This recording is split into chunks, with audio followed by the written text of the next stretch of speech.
ध्यान खींचने की कोशिश अगर भारत का नागरिक करे तो उसकी तरफ ध्यान किसका जाना चाहिए? जो देश में सत्तासीन होता है, जो सरकार में होता है। लेकिन लद्दाख में 21 दिन तक सोनम वांगचुक ने अनशन किया, मगर किसी ने उनकी तरफ ध्यान दिया? पानी और नमक के सहारे वो इतने ठंड में वहाँ पर अनशन करते रहे, खुले आसमान के नीचे ठंड में। किसी को ध्यान नहीं गया।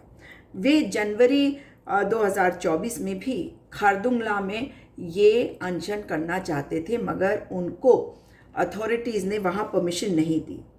उनका 21 दिन का अनशन समाप्त हुआ और महिलाएं अब वहाँ पर अनशन पर बैठी हैं। शायद 10 दिनों के लिए वे बैठी हैं। उसके बाद जो नौजवान हैं वो बैठेंगे। उसके बाद बुद्धिस्ट मंक्स हैं वो बैठेंगे। वो क्या कह रहे हैं? वो कह रहे हैं कि लद्दाख को, आपको याद होगा ना, आर्टिकल 370 का एब्रोगेशन हुआ और लद्दाख को और जम्मू कश्मीर को अलग करा गया और दोनों को यूनियन टेरिटरी बना दिया गया। वो कह रहे हैं कि 6th शेड्यूल को लागू किया जाए और हमें ऑटोनॉमी दी जाए, हमारे को हमारा स्टेटहुड लौटाया जाए, हमें एक राज्य का दर्जा दिया जाए, हमारे युवाओं को नौकरी दी जाए, हमारे यहाँ पर आप पब्लिक सर्विस कमीशन शुरू करें और अब जहाँ पर 1 सीट है वहाँ पर 2 सीटें बनाई जाए। साथ ही चरवाहों की कई हज़ार स्क्वायर मीटर, या यूँ कह दूँ कि कई हज़ार स्क्वायर किलोमीटर ज़मीन जो है वो चीनियों ने कब्ज़े में ले लिया है।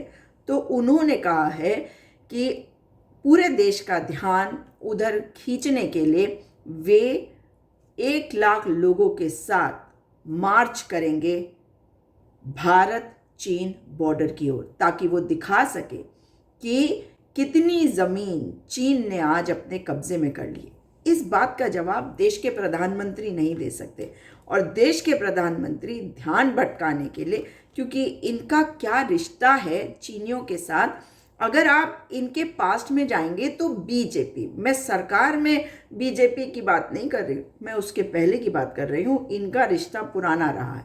ये अपने जितने भाजपा के नेता हैं उनका डेलीगेशन भेजते हैं। जब नितिन गडकरी जी अध्यक्ष थे भाजपा के, तब भी डेलीगेशन गया था और काफ़ी दिन वहाँ रहकर जो कम्युनिस्ट पार्टी है उनसे ट्रेनिंग लेके आए थे। किस चीज़ में? तानाशाही में। ये तो यही बेहतर जाने। लेकिन चीन को लाल आंख दिखाने की बात देश के प्रधानमंत्री करते थे, और अब लाल शर्ट पहनकर आपने देखा कि इंडोनेशिया में कैसे भागे भागे गए और एकदम यूं झुक कर उन्होंने नमस्कार किया, अभिवादन किया जी जिनपिंग का। आपने वो भी देखा कि कैसे एक कमरे में जी जिनपिंग बैठे हुए हैं और भारत देश का प्रधानमंत्री यूं झुक कर खड़ा है। कितना दुख हुआ था वो आपको याद है।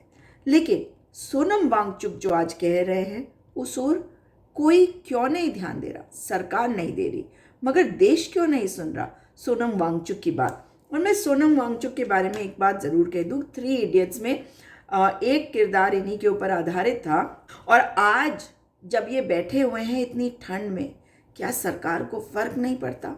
अरे पुलवामा में इतने सैनिकों को इन्होंने शहीद होते हुए देखा, मगर कान पे जूं नहीं रेंगी। उनके नाम पर वोट मांगा, मगर सतपाल मलिक के सवालों के जवाब आज तक नहीं आए। ये नहीं पता चला कि 300 किलो RDX कहाँ से आया। ये नहीं पता चला कि जांच का क्या हुआ। ये नहीं पता चला कि DSP दविंदर सिंह को क्यों इन्होंने उसके ऊपर से सारी जांच हटा दी। बहुत सारे सवाल हैं। लेकिन आज जब सोनम वांगचुक इस बात को कह रहे हैं कि चीन ने चरवाहों की बहुत सारी ज़मीन पर हमारे चरवाहों को जाने से रोक दिया है, बहुत सारी ज़मीन उनके कब्ज़े में आ गई है, तो देश अब तक क्यों सो रहा है?